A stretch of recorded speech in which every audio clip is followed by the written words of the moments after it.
Está con nosotros don Mario Zamora, a quien le damos, por supuesto, el agradecimiento por acompañarnos aquí en Central Noticias. Don Mario. Muchísimas gracias, don Douglas, porque es una oportunidad para rendir cuentas ante la población del problema número uno que nos preocupa, que es la inseguridad y las acciones que el crimen organizado ejerce en nuestro territorio, que afecta los derechos y libertades de nuestra población. Es curioso, don Mario, porque cuando, por ejemplo, uno ve, y como usted bien lo indica, una de las mayores preocupaciones que tiene el costarricense es específicamente la seguridad. Y hay trabajo que se está haciendo. Es más, yo le decía fuera de cámaras que ha sido como muy intenso estas semanas y bueno, creo que en el último año bastante intenso. Pero la gente sigue percibiendo como que no se tiene esa capacidad, digamos, del gobierno de atenderlo. ¿A qué lo atribuye usted? Mire, la falta de recursos, y en esto no quiero caer en ninguna culpa histórica, nada más quiero comentar que con el paso del tiempo en nuestro país, los problemas hacendarios, quizás al sector que más ha afectado es al sector seguridad. Claro. Por ejemplo, cuando fui ministro hace 10 años, que logramos, en aquella oportunidad nos encontramos los homicidios casi en 13 homicidios por cada 100.000 habitantes y lo bajamos aproximadamente a 8 por cada 100.000 habitantes. En ese momento, nuestro país, cuando se logró ese éxito, reaccionó eliminándole a las fuerzas de policía el impuesto a las sociedades jurídicas que se había instaurado para efectos de llevar recursos a la fuerza pública. Hubo que hacer grandes esfuerzos que se hicieron a posteriori para recuperar algo de ese impuesto, pero quiero decir que el país apenas tiene oportunidad de hacer recortes hacendarios, justamente los ha hecho en materia de seguridad. Y un dato nada más para conocimiento de todos, en estos últimos años, Costa Rica eliminó casi 2.000 plazas policiales. Sí, es que eso... es decir, mientras los países de la región aumentaban, hace 10 años Panamá tenía alrededor de 15.000 efectivos de policía, hoy tiene 29.000. Eso implica que es un país que se ha tomado muy en serio el tema de la seguridad. En nuestro caso, más bien, ahí no se creció de acuerdo a las realidades. Y realidades que no solo son cuantitativas, también son cualitativas. Tenemos un crimen más violento, más organizado, más profesional, y como el artículo, el reportaje que precedía esta entrevista también enseñaba de que hay armamento cada vez más letal, más poderoso en manos de estos delincuentes. Y esto, por supuesto, es un indicador de todo el esfuerzo país que tenemos que hacer para superar esta situación crítica. Tenemos casi todos los frentes abiertos. Imagínese usted, don Douglas, que tenemos no solo la operación policial en este momento que nos demanda más recurso humano, en Punta Arenas, en Limón, en los barrios del sur de San José, pero también tenemos la operación en Cruzitas, una operación que empezó en un núcleo de 27 hectáreas, se extendió luego a las 910 hectáreas de la finca de Viboyet y hoy tiene un escenario de casi 3.000 hectáreas de expansión. Eso, ¿con cuánta gente se puede resolver ese tema? Por lo menos toda la vigilancia. ¿Cuántos oficiales, más bien es la pregunta, don Mario? Bueno, en teoría deberíamos tener más de 2.000 efectivos a cargo de esa zona, no tenemos esas cantidades, hacemos operaciones sorpresa, porque además al haberse profesionalizado, porque los coligalleros que empezaron con esta actividad de manera artesanal, hoy realmente son prácticas semi-industriales, que hacen ver que detrás de estos grupos lo que verdaderamente se está dando es crimen organizado metido en materia de minería. Luego en frontera sur tenemos, don Douglas, también un cruce por Costa Rica, que tenemos efectivos policiales a cargo de del control y tutela de este cruce, que en el año 2023 fueron 528.000 personas. 3.000 personas entran diariamente a Costa Rica. ¿Por qué no las vemos en las ciudades? ¿Por qué no vemos esa cantidad, ese flujo de migrantes? Porque hay una operación policial 24/7 conduciendo en autobuses a esas personas de frontera a frontera para que no impacten en el país. Don Mario, vamos a ver, el reportaje de New York Times yo creo que nos dio una cachetadita de realidad que ya ustedes lo saben, y creo que todos los costarricenses lo sabemos, ¿no? Hay una incursión agresiva del narcotráfico, que están llegando a zonas protegidas, incluso abriendo caminos, trazando rutas.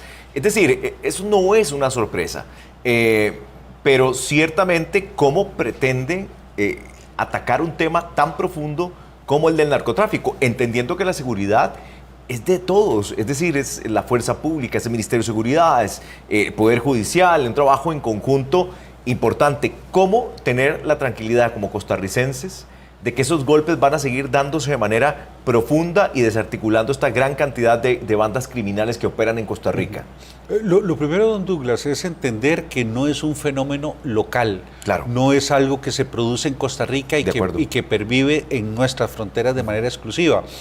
Cuando uno observa el panorama regional, internacional, ve que estamos viviendo un influjo, un ataque a las sociedades democráticas por parte del narcotráfico. Incluso en Europa, una zona en donde uno podía decir hace unos años que estaba libre de la influencia del narcotráfico. Incluso le comento que hace 10 años, cuando hablábamos nosotros de un modelo de referencia en materia policial, siempre hablábamos de la policía sueca, porque era la policía que tenía los índices de criminalidad más bajos en el mundo. Entonces decíamos, ese es el referente, era una policía que apostaba a la prevención, sus uniformados hacían muchas labores más que policivas, realmente de intervención social desde la policía. En este momento, en el año 2022, empezó un ataque entre grupos disputándose territorios en Suecia con gente joven. La diferencia con Costa Rica es que en vez de utilizar armas de fuego, utilizaban explosivos. Entonces, de pronto Suecia, que se vio rebasada en su capacidad policial, tuvo que convocar al ejército y tener al ejército en calle para poder dirimir y neutralizar estas luchas entre grupos mafiosos. El caso de Holanda, un periodista muy famoso que ha hecho historias en sus reportajes en Holanda, hizo uno sobre el puerto de Rotterdam. Ese reportaje fue el primero que demostró que ese puerto, que se maneja con autoridades civiles administrativas, estaba dominado y gobernado por bandas narcotraficantes. Pero la misma situación que tenemos acá, es decir, cuando uno ve, por ejemplo, cómo está operando el Clan del Golfo a través de este sujeto que tuvo el organismo de investigación judicial, y uno dice, bueno, ¿qué más nos puede sorprender, don Mario, de lo que tanto se ha hablado? Es decir, se lo planteo ya como un costarricense muy preocupado. Hemos perdido la guerra. Mire, yo sería el primero en abandonar el puesto si sintiera que eso es así, y lo haría por responsabilidad. Claro. Tendría que decir francamente, mire, yo siento que por más que hagamos esto, no se va a lograr. Exactamente, tendría que decirlo así. No lo hago porque estamos comprometidos 24/7 y creemos que la situación es reversible, e incluso datos del 2024, que para nada son para nosotros tranquilizantes, sí demuestran que ciertas medidas aplicadas por lo menos han reducido homicidios y delincuencia contra la propiedad. En el caso de los homicidios, sobre todo en Limón, en donde más nos hemos abocado, tenemos 30 homicidios menos en el 2024 que el 2023. Hay bandas internacionales que aquí debo yo también ser muy claro con la población y decir que lamentablemente hemos identificado aproximadamente, don Douglas, a 600 sicarios. Los tenemos identificados con fotografías, nombres, relativamente sus domicilios. ¿Qué sucede con estas personas? Don Douglas, los hemos detenido 20, 25 veces. Y salen. Y lo más doloroso es que incluso detenidos en relación a casos de homicidio, pero los juicios duran de 4 a 5 y 6 años.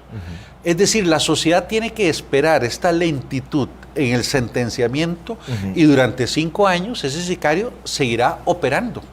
Cometerá o opera desde la cárcel, don Mario, porque también es el otro gran tema. Por supuesto, ese es uno de los retos, porque en toda América Latina, y lo observamos con la banda de los Lara, que siguen dando órdenes y gobernando su organización desde la cárcel. ¿Cómo podemos mejorar eso? Con legislación, como en Estados Unidos, que ese tipo de delincuentes se les accesa a través de un vidrio y mediante un teléfono, y esa llamada se graba.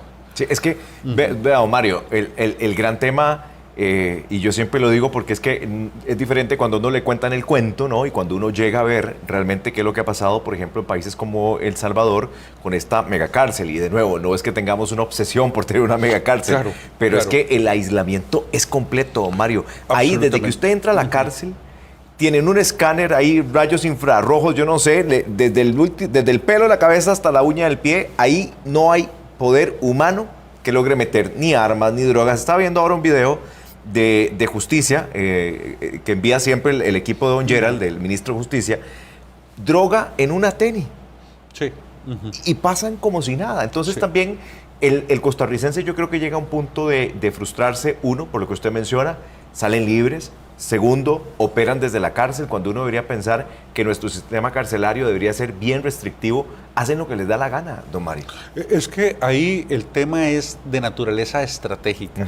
Ya no tiene que ver con recursos, con el número de policías, es de naturaleza estratégica. Nuestro sistema está diseñado para la resocialización de la persona delincuente. Pero eso no es una realidad. Que eso lo teníamos hace 10 o 15 años. Recordemos que nuestro Código Procesal Penal es del año 1998.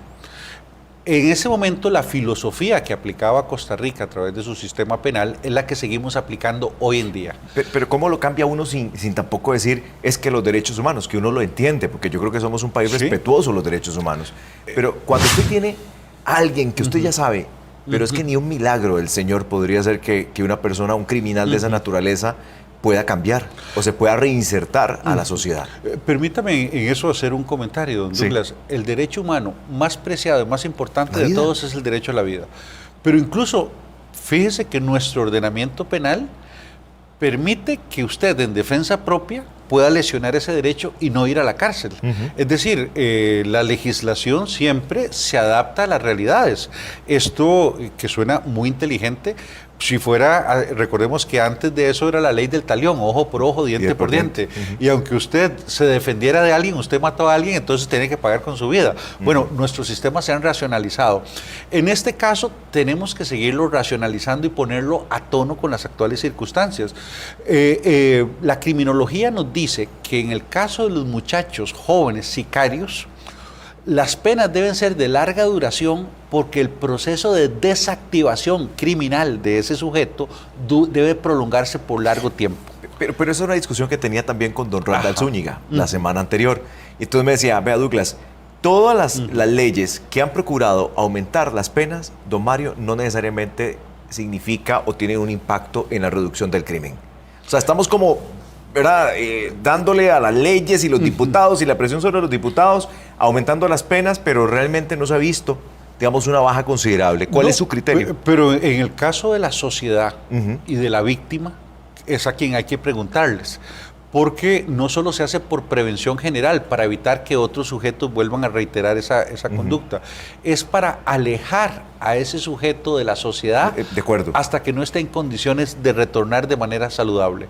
Entonces no se hace por prevención general, se hace por prevención concreta sobre el sujeto, porque acabamos justamente de vivir eso a la inversa. Acabamos de detener una lancha en el Pacífico introduciendo a Costa Rica 2.5 toneladas de droga. Lo que me sorprende es que el capitán de la embarcación, un ciudadano colombiano nacionalizado costarricense, pero que fue detenido en el 2018, esté ahí, condenado a 12 años de cárcel y salió a los 4 años y está reiterando el mismo patrón. ¿Por qué? Porque nuestra legislación está diseñada para otro tipo de delincuentes, más del delincuente, de delincuencia común, el que roba, que hace hurtos, que el verdadero asesino consumado o narcotraficante profesional que aprovecha todas estas ventanas del sistema no para resocializarse, las aprovecha para volver a delinquir. Entonces, creo que aquí lo que tenemos que analizar es que no es una medida aislada la que soluciona el problema. No es solo incrementar las penas la que le resuelve a usted el problema en automático. Claro. Usted tiene que hacer un arsenal de medidas para que el núcleo de la criminalidad más violenta, ese que usted sabe que tiene pocas posibilidades de reforma, realmente lo podamos tener el mayor tiempo posible alejado de la sociedad y alejado de las víctimas. Le pregunto esto, usted como costarricense, ya ni siquiera con el sombrero de ministro, Usted como costarricense, como ciudadano costarricense, ¿le recomendaría a alguien venir al país en el contexto de inseguridad que tenemos, don Mario? Absolutamente, somos el país más seguro de América Latina. Dice Bukele que no. Bueno, acaba de decir, ojo, bueno, que dijo. El problema, si usted va ahí, el problema es si tiene un problema con un policía. Ese es el único problema que usted tendría. Pero vemos que hoy todos los indicadores que miden la paz de forma integral, que miden las condiciones, por eso me pareció un poquito inexacto. Digamos, el New York Times hace referencia a un problema que tenemos, por supuesto. Sí. Lo que sí me pareció, y nosotros revisamos nuestra estadística, es presentar que todos los parques nacionales están tomados por el narcotráfico. No, tampoco es tan cierto. Y que un turista visitando un parque nacional de pronto se va a encontrar con un narcotraficante. Doña, es decir, esa parte es que no tenemos un reporte que eso haya sucedido, digamos. Sí. Pero lo presenta, me parece, de forma lesiva para la industria turística nuestra, indicarle a una persona que usted visitando cualquier parque en Costa Rica está tomado por el narcotráfico, cuando realmente lo que tenemos de información es la zona de Sierpe, donde tenemos una base policial, zona sur. Incluso no hemos observado una proliferación o presencia, no hay en el volcán Poás, no hay en el volcán Irazú. No, uno corre por ahí todavía, uno está ahora preocupado si le sale un narco. Pero cuando, es que el tema, nuevamente, el tema de la preocupación es cierto, porque cuando uno empieza a oír noticias, cualquier hecho lo generaliza. Así es. Yo creo que en esto lo primero es administrar la crisis sin entrar en crisis. Un problema hay que saberlo ubicar. Si usted tiene un cáncer en el estómago, de pronto no puede tomar aspirinas para el dolor de cabeza. Es decir, hay que saber dónde está el problema y dirigirnos a atacarlo. Costa Rica, los indicadores nos dicen que tenemos un problema de homicidios en que el grueso de los homicidios son por sicariato. De acuerdo. Eso nos permite como teledirigir un poco el panorama de respuesta a dónde se está presentando el fenómeno. Ahora, dice también organismo de investigación judicial que ve difícil la disminución de homicidios, o por lo menos pueden aplanar la curva, pero se ve difícil, digamos, que reduzca esa cantidad de homicidios. Bueno, el organismo nos había dado al país una advertencia por ahí de febrero, diciendo que su proyección era que íbamos a llegar a 1.200 homicidios, que el 2024 iba a superar al 2023. Por dicha, con una acción conjunta, Ministerio Público, OIJ y nosotros, que estamos trabajando muy, muy unidos. También la DEA es parte de nuestros socios estratégicos y el Comando Sur. Todo este frente ha logrado que esa predicción, que era muy científica y muy probable, la hayamos logrado aplanar y sintamos que incluso podemos tener menos homicidios en el 2024 que en el 2023. Esto lo estamos logrando con un gran esfuerzo de nuestros efectivos en calle. Yo tengo que reconocer en los hombres y mujeres de azul que pese a la limitación de recursos, pese incluso a una legislación que le impide a nuestros policías, cuando se enfrentan con criminales, nosotros disparáramos tiro a tiro y ellos nos disparan en ráfaga. Vea usted que estamos en una debilidad de fuego. Uno ve esas imágenes, don Mario, y esos disparos, y eso es como una locura. O sea, qué impensable es esto.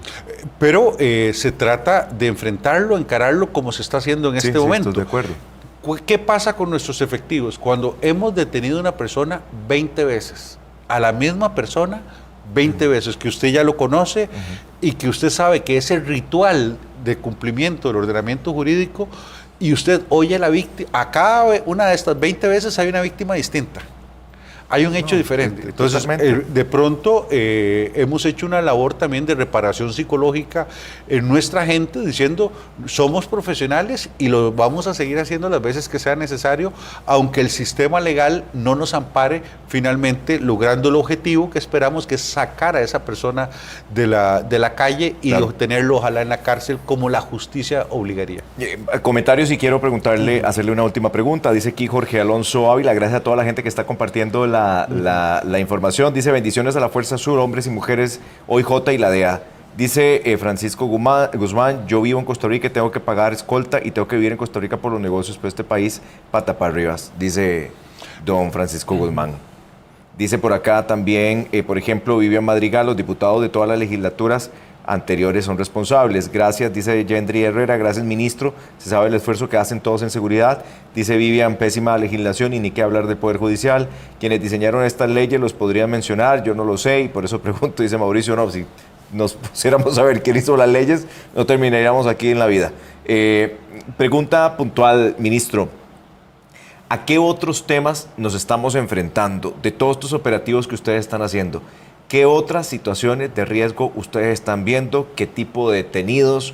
¿Cómo está el asunto? En este momento, como policía, tenemos todos los frentes abiertos. Y dentro de estos frentes hay uno poco conocido, que es nuestra labor y nuestro trabajo en lucha antiterrorista. Hemos logrado ubicar acá en el país en el 2023, aparte de los capos que dice la noticia, que son líderes criminales que son como ballenas, que cuando vienen al país atraen a toda una fauna detrás de ellos y que tienen un gran poder contaminante. Entonces no es solo limitarnos a 30 personas, es que son 30 personas que son como imán de actividad criminal que desde Costa Rica empiezan a gobernar el trazado de droga por Centroamérica. Pero aparte de esta situación del narcotráfico internacional que se ha asentado en el país y frente al cual estamos luchando y celebramos estas acciones de OIJ que dieron con uno de los capos más buscados, también en paralelo el tema del terrorismo es otro de nuestros frentes de batalla y de lucha. En el 2023 ubicamos a 2 ciudadanos somalíes y a un egipcio relacionados, uno con Al-Qaeda, el caso del egipcio, y 2 con otro grupo criminal que opera en el norte de África. Los mismos estuvieron durante más de un año bajo tutela de la Policía de Migración y pudimos deportarlos a su país de origen para que enfrenten la justicia por la pertenencia a este tipo de organizaciones. Y recientemente, y eso tal vez lo puedo decir como primicia en este programa porque ha pasado de manera reciente, pudimos detener a un ciudadano de Tayikistán relacionado con ISIS, con el Estado Islámico, y eso también implicó una acción policial de alto riesgo por el perfil de este sujeto que pues tiene condiciones de alto riesgo en lo que es el tratamiento policivo de un sujeto con estas características. Está detenido en este momento y estamos iniciando todos los procesos de extradición para efectos de poderlo sacar de nuestro país en razón de la peligrosidad que supone.